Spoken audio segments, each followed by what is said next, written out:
Well, again, thank you for joining us this morning. I am Juno, and we are in that season of Lent. But unlike the season of Advent, which is for Christmas, where you have all the Christmas decorations everywhere you go, the season of Lent is just has a lower approach to it. It's easy to forget that we are in, at least it's easy for me to forget. I get the daily reminders that we send out in our emails, but and also we talked about, I shared 2 weeks ago about the symbol of Lent. And do you remember what we handed out for the symbol of Lent? Pretzels. Because the old Germans, not the old Germans, the old Germans, they started with this dough and they would cross. The dough was crossed, referring to, again, that this is how we approach God, with our arms and covering us. And so a week and a half ago, I was driving back from Arizona visiting my daughter. And man, about 2 hours in that trip, I was just having flashbacks of my younger days when I had the habit of falling asleep while driving. I couldn't even adjust the radio. I was that either delirious or tired or something. And so I pulled off that rest stop where the Tank Museum is between here and Arizona, and I took a 20-minute nap, and I must have been delirious because I not only spent money on coffee, but I also splurged and I bought a bag of pretzels. The ones with the cross, thinking, okay, Lord, maybe as I eat each pretzel, I can say a prayer for somebody or something. And so it was just a great reminder as I chowed on those pretzels to be praying for you and what God brought to mind. So I don't know what you need to do to remember that we're in this season of slowing down and reflecting, but if it's a pretzel you need, then grab a bag, put them on the table at home, and at each meal or each when you need a snack, just grab a pretzel and pray for somebody or something that needs God's presence. Well, again, we are here looking at the three parables in Luke 15. Mark introduced this last week, but that's the context of this story of the prodigal son, as most of us have heard it and understood it. And so we're in the context of that. And the context is the three parables. I think we know them. It's the lost sheep, the lost coin, and this is the lost son. And we also understand from the very beginning of this chapter that the people that Jesus was telling this parable to, this story to, the people were the sinners. And in that context, there was the tax people. It was the sinners and the Pharisees, the religious people, the people that just lived right, so to speak. And so that is the context of this entire story of the prodigal son. Now, I think for many of us, when we think of the prodigal son, we've heard the story, and we think of this classic painting of the prodigal son, and we think of it as we zoom in closer. We think more of the lost son. And we think of the lost son, we think of the kid that ran off and spent it all and then came back to the loving father. And that is indeed part of the story, but it isn't the only part of the story. Some of us grew up, at least I did, with the saying that you don't hang your dirty laundry out for everyone to see. How many of you have heard that before? How many of you have you don't hang out your dirty laundry, but you've been in family gatherings, in business meetings, and all of a sudden, somebody starts talking about something, and you just want to say, time out. This isn't the place for this. And this is really what happens in the story. The story is contrary to that concept of you don't hang out your dirty laundry. Because Jesus tells us a story, and he just really gets into it about the two sons.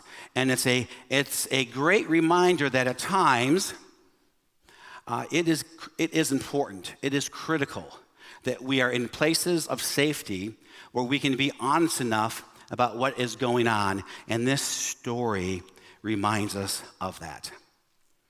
And so the story is on page 730 in the Bibles and the chairbacks in front of you, and you are welcome to take those.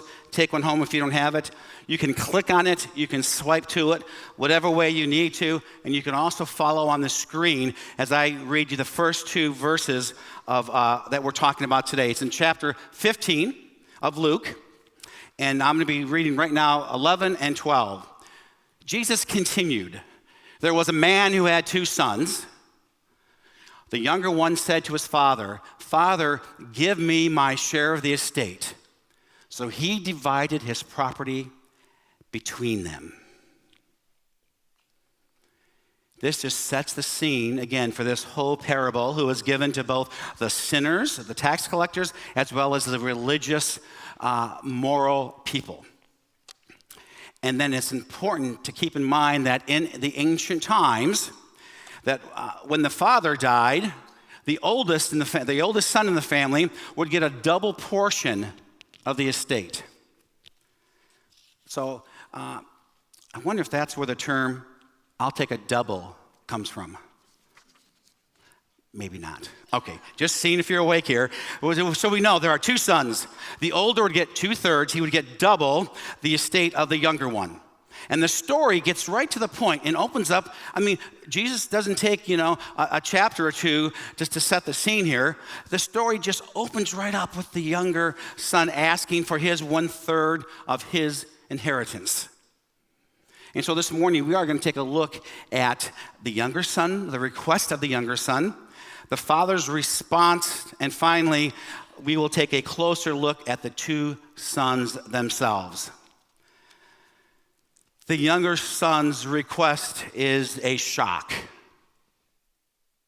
People just didn't come out and ask that. They may do that now. Well, now if they would do it, it would be like, "Hey, Mom and Dad, you know what? We just got married and we need to buy a house, and we know you're loaded, so can you give me 20 grand from my inheritance?" They didn't want to go blow it, but they wanted to invest it.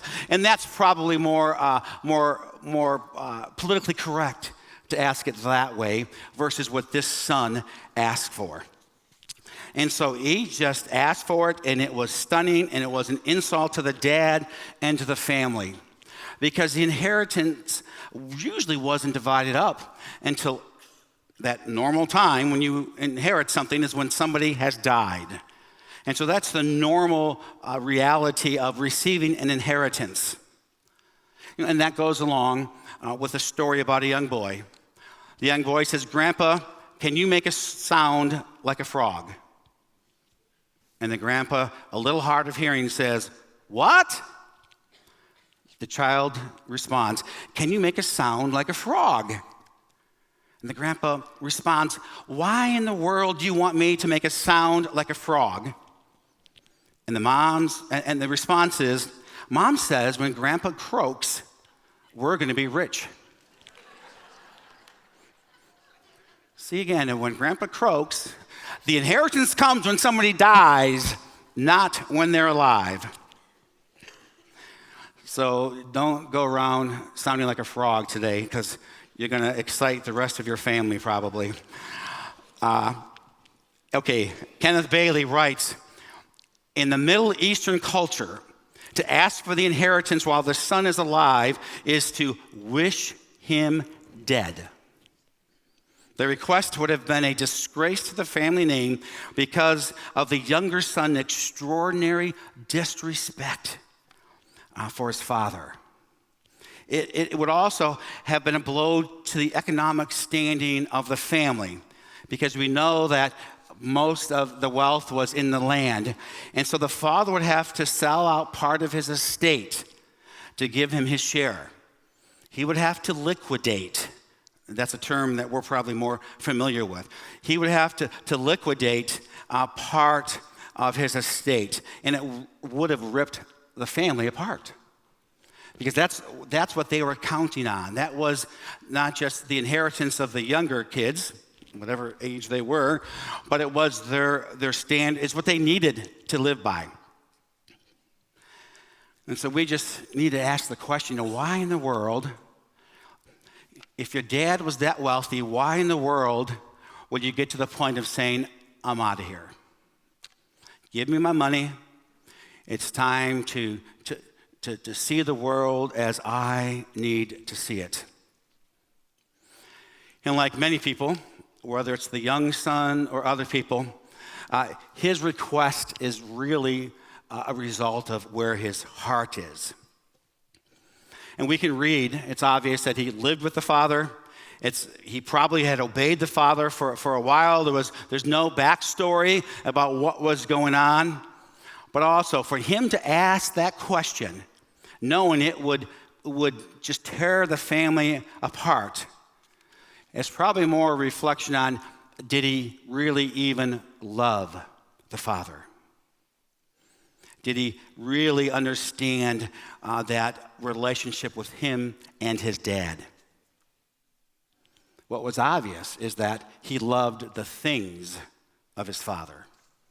He loved the idea of wealth and having resources so that he could do what he wanted to do, where he wanted to do it. It's obvious that his heart wasn't in the relationship with his father, but in living a life of comfort and what he would consider freedom. The freedom from following rules. Freedoms to do what he wanted to do, that many people who don't have wealth think, I've got it.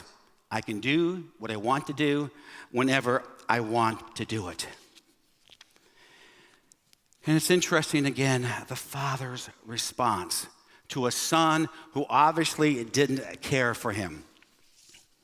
I think it's important to know that, again, that asking of the son in the culture would have been almost like just saying or plunging a knife into his dad's heart. I've done all this for our family. I've raised you well. I've provided, and now you want your estate even before I am dead. In verse 12, when we read it, really all it tells us is that the father divided his property between them. We didn't read anything about the father being angry, anything about bitterness or resentment, about ultimatums. If you go, you're not coming back. We didn't read that the father needed an anger management course to get him through this. We didn't read about the rabbi recommending in the book raising a strong-willed child. We read nothing except the fact that the father divided the estate. And again, this request would have shocked the listeners of the story, would have shocked the Pharisees, would have shocked the sinners. Because again, in their culture, you just didn't do that to your elders. You respected them. You showed them honor. You showed them reverence. And this kind of disrespect, this rudeness, would have ordinarily been met with an outrage. And we would probably do the same thing. If Mackenzie, my daughter, would say, "Hey, Dad, fork over some of what I may get," and I'm thinking, "You ain't getting anything, young lady. I'm spending it all." No, some of you have probably said that too. But anyway, it would have been met with outrage again because of the huge inconvenience and the disruption to life that happened to the rest of the family because the son wanted his freedom. He wanted to experience life like he needed to experience it. He just wanted to go out and have some fun. Again, while it disrupted and destroyed the family, we read again nothing about the emotions, about the remorse maybe even, or even the inconvenience. There's not even a consoling word that says, "Dad, I do love you, but I'm just feeling confined into this beautiful home, and I just want to go out and do my thing." It was none of that. So let's read in chapter 15, verses 13 through 16. Not long after that, the younger son got together all he had, set off for a distant country, and there squandered his wealth in wild living. After he had spent everything, there was a severe famine in the whole country, and he began to be in need. So he went and hired himself out to a citizen of that country, who sent him to his fields to feed pigs. He longed to fill his stomach with the pods that the pigs were eating, but no one gave him anything. So again, we see the story. You know what? He got what he asked for. He got everything he wanted, and he realized, he blew it. He had his fun things, and now he was living with the consequences of his actions. They were just natural consequences. You know, Dad didn't need to set up failure for him. It just happens when somebody chooses a lifestyle, and that this young man, the young son, had to. And it wasn't until the son was in the pits of life.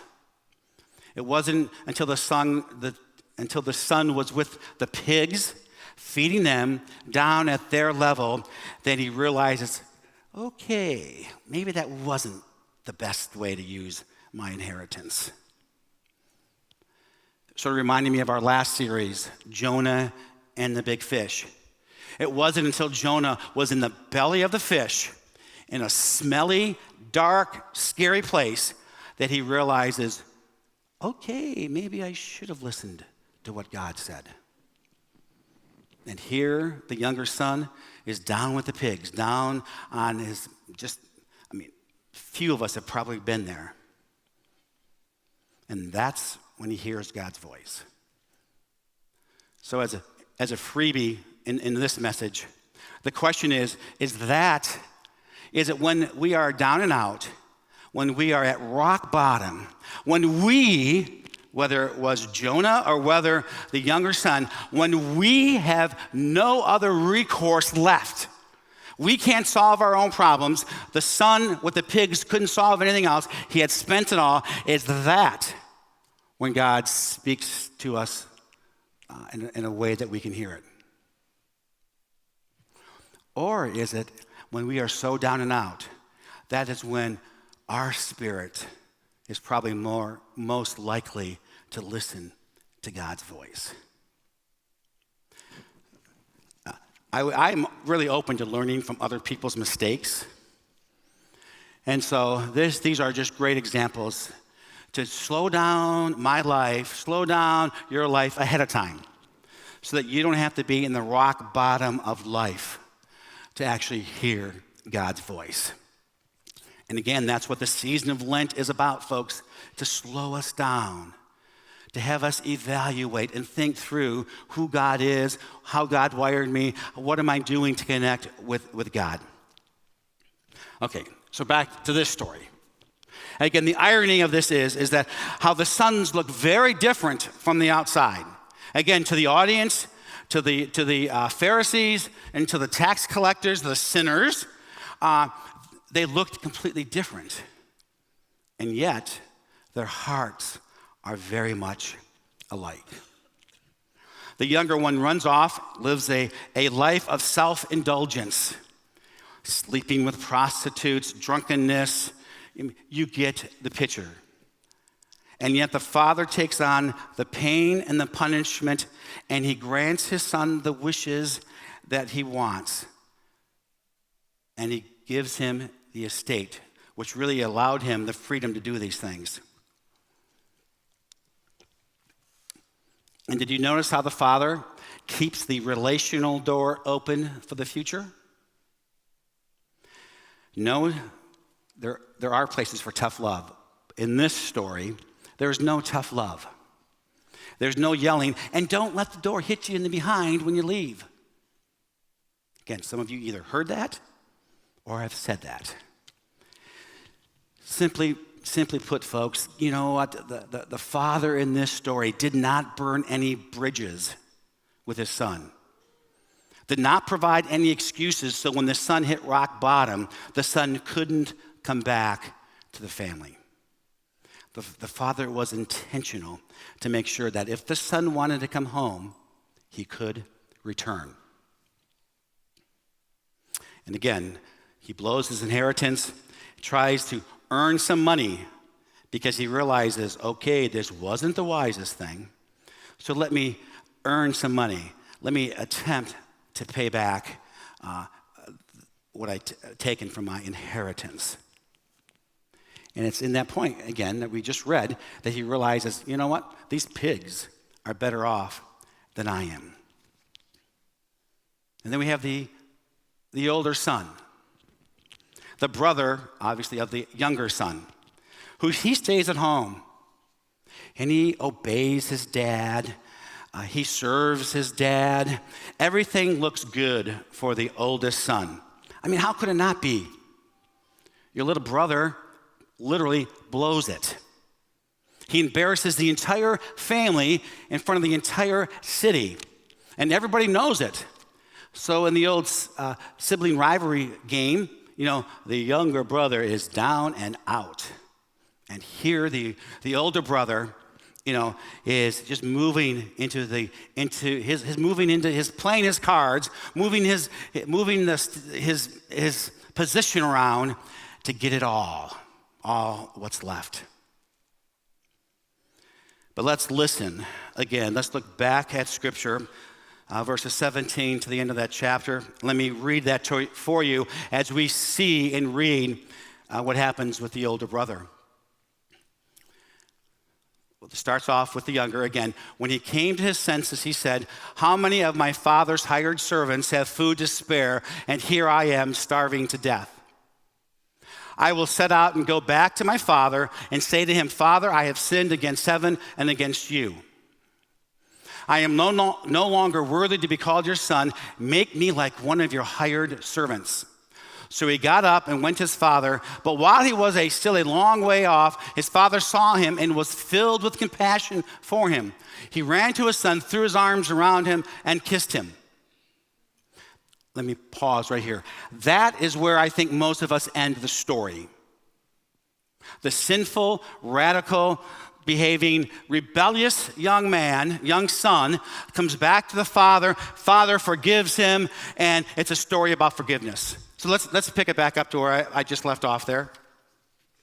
Okay. The son said to him, "Father, I have sinned against heaven and against you. I am no longer worthy to be called your son."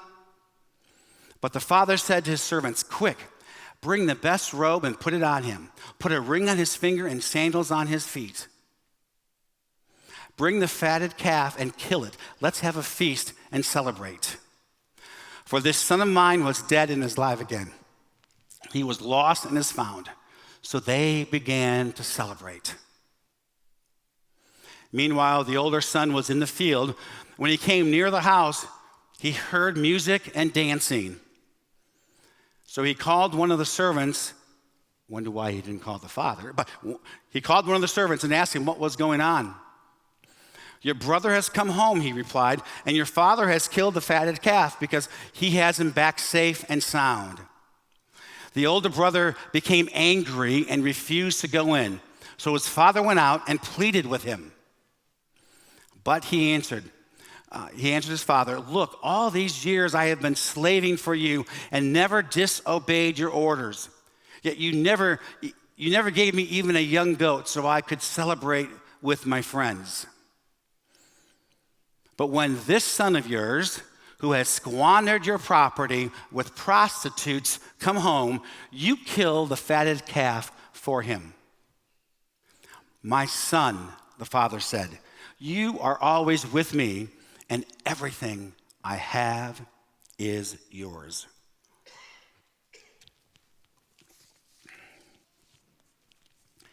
The older son is furious with his father. And now the older son humiliates his father by refusing to go into the party.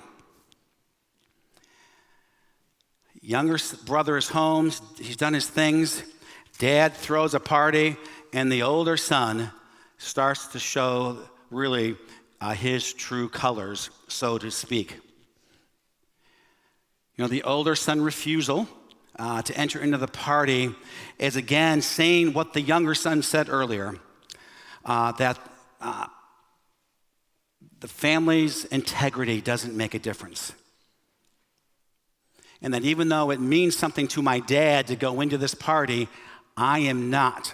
Which again, he is on the assault. He is attacking the dad. Not much different than the younger son. We read that the older brother objects to the spending of the father. Again, it's the father's money, not the older son's. And yet, the older son is trying to control things of his dad. And so he is not happy with them.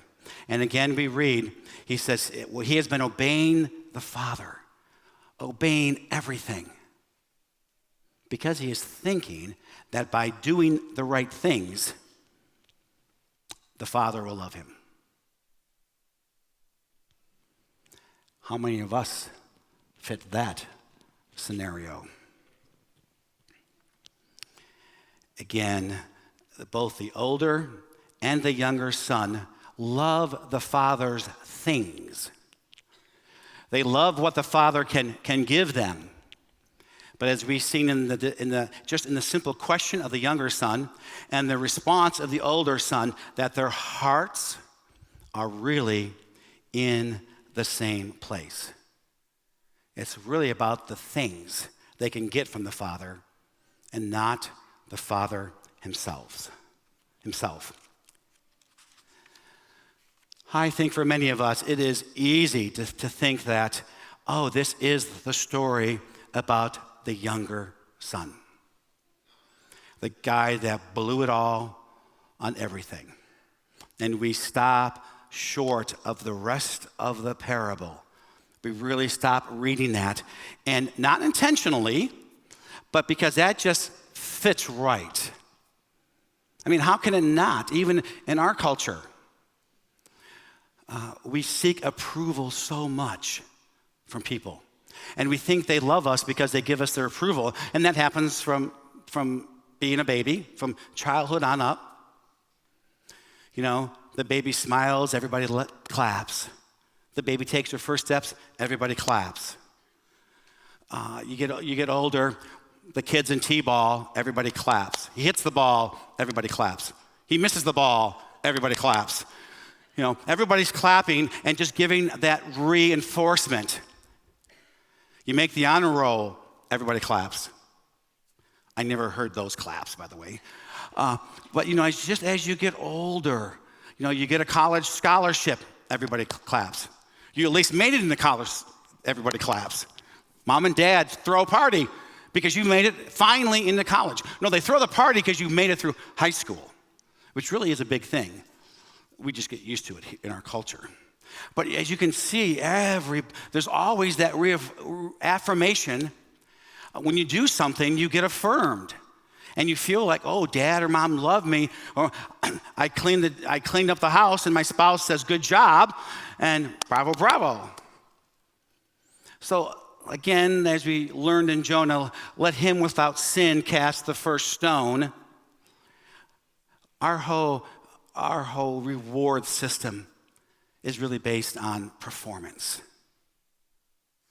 And that's where the older son falls into this story that many of us, we let it fly right over our head. Because it is easier to point fingers. I thought about this all week. I'm not going to ask hands. You can do that in your small group. I'm not going to ask you to raise hands as to, are you the younger son or the older son? Because if you're the younger son, you know, you've had a history there and you may not want to share that. But again, either one of them, both of them have a distance from God because of their hearts. Now again, it's easy for us to point the finger at the younger son and say, look what he did. And yet he blew it all. He insulted the family. He blew everything he had, hung out with prostitutes, drank, did everything. And he got what he deserved. Life with the pigs. But in reality, was he more honest with the Father from day one? Then we have the older son, who did everything just right. He followed all the rules, folks. And yet, he refused to come into the party. He refused to honor his dad's wishes when his dad offers grace to the son. Sort of like the Jonah story, isn't it? Jonah didn't want to go to Nineveh because he knew God would take care of all their sins. And yet the older son in this story had an issue with the dad spending all this money on the party for his brother who screwed up, left the family in a horrible situation. And the younger son did not want to enter that party.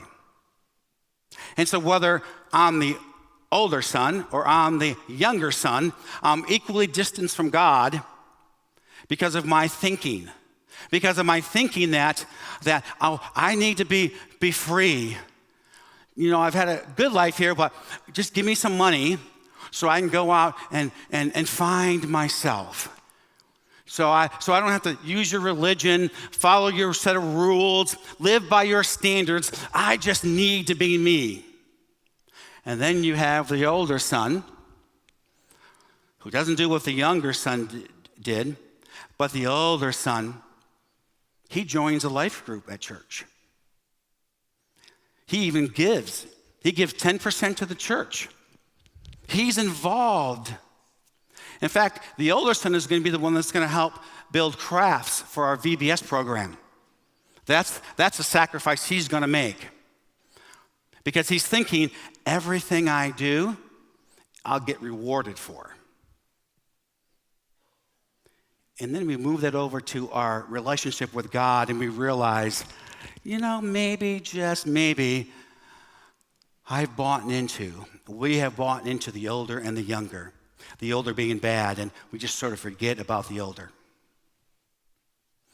Maybe we have turned our faith into a religion of, I do some things in order to be loved by the Father. And depending on your tradition, some of those things you do, there's a huge list. And you're thinking, but I'm following you, God. Shouldn't I have a good job? Give me a good job. Shouldn't I have a spouse? And a great marriage? Yes. So God, I've been doing everything you've asked for my whole life. Why don't I have this? Why aren't my kids the best kids in the block? Why aren't they getting the honor roll grades? Why aren't they getting the scholarships? Why do they keep living like the younger son, God? I have done everything. But are the things we're doing for God, this checklist, is it really just to get something back from God? You're giving, you are obeying, you are joining up for the right groups, you're getting on the boards at the church, you're doing all the right things, not because you love God, but because you want something from God. The older son wanted something from God just as much as the younger son. The older son hid it a whole lot better, though. And I wonder at times, is he more pleased with the honesty of the younger son? Because he can deal with that.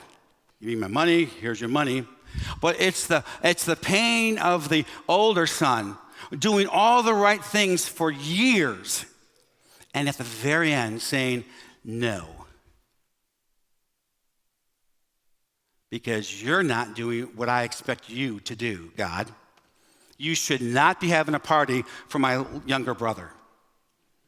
You should not be spending money on that robe and the ring. And so how many of us live our lives? How many of us have treated our kids like crap because they're the younger son? They've they're honest enough to say, this is how I want to live my life. And yet we just keep rewarding the older son's behavior. When in reality, they are both far from God. I just found this extraordinarily interesting story. And again, it's not that once we love God, he transforms and changes our hearts to do some things that are honoring to him. But it's the doing the things that we think are bringing us closer to God. And in reality, we need to be allowing God to transform our life so that we can do those things out of love and honor toward our Father. And so this prodigal God, this God that lavishes everything on his younger son, he lavishes everything on us as the older son as well.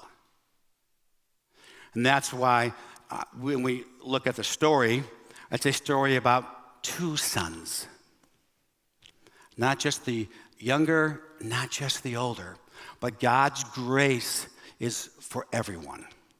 No matter, and you've heard us talk about this and teach on this, no matter what you've done or no matter what you haven't done, God's love is there. And if we're thinking it's tied into what we did or what we didn't do, then we've got a wrong theology. We need to rethink, no, God does love the world. And it has nothing to do with the good things I do, or if I feel like God doesn't love me, it has nothing to do with the bad things I've done. But God takes us into the pits of our existence, whether it's in the belly of a fish or it's in the pigsty, that we listen to him and we realize I am loved by this Creator God who gave himself for me, who loves me just as I am. Maybe that is one of the reasons hundreds of thousands of people responded to the Billy Graham crusades. Because of that classic song at the end, just as I am without one plea. That people resonate with that because it takes them off the hook. It takes them out of the story of the younger or the older. And I just come to God just as I am. And there is freedom as we look at the gospel from that perspective. Not from the perspective of, oh, I've been a horrible person, I've done these things. Or, oh, what else do I need to do for God to love me? He loves us just as we are. No matter what we've done, no matter what we haven't done. That is the life-giving good news of Jesus. And God's people said, amen. So I think when you go to your life groups, you are going to have hopefully some great discussion about that. I mean, it's one of the advantages of teaching is I get to wrestle with it. We get to wrestle with this stuff for days and days. But now we have our response time, a time to how do we respond to God. And again, like the good son, coming up here doesn't make God love you anymore, people. I think most of us know that. You may come up to light a candle for the light of Christ to penetrate a situation in your heart, but lighting the candle doesn't get you to heaven. We know that. Nailing something on the cross back here that you've given up for Lent, giving up something doesn't get you into heaven. It doesn't give you another check in the good old boy side of things. No, we're going to receive offerings. Your offering, something that you've given back to God so that the good news can go from this place. Well, because you give doesn't mean that God loves you anymore. But you give out of your obedience. You give because God has changed you from the inside out. You give because you know money is no longer your God. And you can celebrate communion. You can come up to the table here in the back. You can take a piece of the bread. You can dip it into the juice as a reminder of the sacrifice of the loving God who has loved you recklessly, who has poured everything into you, has has given up the farm, and the fatted calf, the robe, the ring, has done it all for you, for your heart, because he loves you. And why? I don't know. I guess that's because he's God.